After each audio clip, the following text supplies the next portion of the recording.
বিশ্বকাপের নকআউট পর্ব নিশ্চিত করেছে আগেই। এবার আই গ্রুপের সেরা হওয়ার লক্ষ্যে রাত 1টায় ফ্রান্সের মুখোমুখি হবে নরওয়ে। আরেক ম্যাচে শনিবার ভোর 6টায় ইউরুগুয়ের মুখোমুখি হবে এইচ গ্রুপে পয়েন্ট টেবিলের শীর্ষে থাকা স্পেন।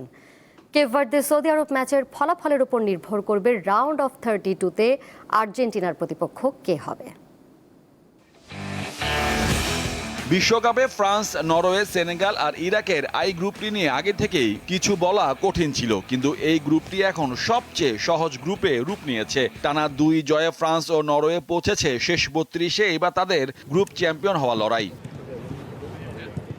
গোল ব্যবধানে এগিয়ে থাকায় ড্র করলে ফ্রান্স গ্রুপ চ্যাম্পিয়ন। অন্যদিকে গ্রুপ সেরা হতে গেলে নরওয়ের সামনে একটি পথ, জয়। টুর্নামেন্টের অন্যতম ফেভারিট কিলিয়ান এমবাপ্পের ফ্রান্স সেনেগাল ও ইরাককে বড় ব্যবধানে হারিয়ে দারুণ ছন্দে তারা। আক্রমণ ভাগে উঠছেন এমবাপ্পে, তবে নরওয়ে মোটেও সহজ প্রতিপক্ষ নয়। দীর্ঘ 28 বছর পর বিশ্বকাপে ফিরে নিজেদের শক্তিমত্তার পরিচয় দিচ্ছে। 2 ম্যাচে 7 গোল করে তারা দেখিয়েছে তাদের আক্রমণ ভাগে শক্তির গভীরতা।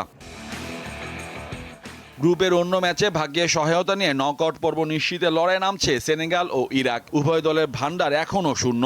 এই ম্যাচে জয় পেলে তৃতীয় সেরা দলের একটি হয়ে নকআউটে যাওয়ার একটা সম্ভাবনা তাদের থাকবে। শুধু জয় পেলেই হবে না, ব্যবধান বড় না হলে নকআউটে খেলার কোনো সম্ভাবনা থাকবে না। আন্তর্জাতিক মান, সেরা ফায়ার রেজিস্ট্যান্স, বিআরবি কেবলস।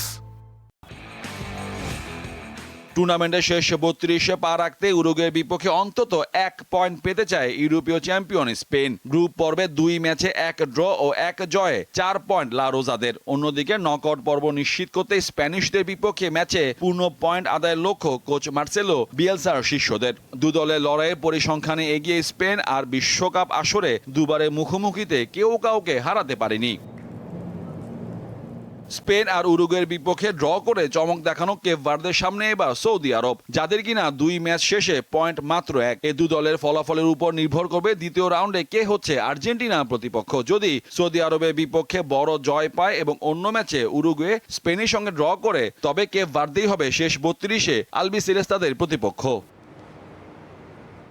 এদিকে জি গ্রুপের 2 ম্যাচে 2 পয়েন্ট নিয়ে টেবিলের দ্বিতীয় স্থানে আছে ইরান। নকআউটের টিকে থাকতে হলে ইরানকে গ্রুপ পর্বের শেষ ম্যাচে অবশ্যই জয় পেতে হবে শক্তিশালী মিশরের বিপক্ষে। 4 পয়েন্ট নিয়ে শীর্ষে অবস্থান করছে মোহাম্মদ সালাহর মিশর। বিশ্বকাপে ইরান দলের উপর আরোপিত ভ্রমণ নিষেধাজ্ঞা কিছুটা শিথিল করেছে যুক্তরাষ্ট্র। নতুন সিদ্ধান্ত অনুযায়ী গ্রুপ পর্বে নিজেদের শেষ 2 ম্যাচে 2 দিন আগে ইরানের স্কোয়াড যুক্তরাষ্ট্রে প্রবেশ করার অনুমতি পেয়েছে। তবে এই শিথিলের সঙ্গে একটি শর্ত জুড়ে দেওয়া হয়েছে। শনিবার সকালে মিশরের বিপক্ষে গ্রুপ পর্বের শেষ ম্যাচটি খেলার পরপরই ইরান দলকে যুক্তরাষ্ট্র ছাড়তে হবে। মোহাম্মদ হাসিব, দীপ্ত স্পোর্টস।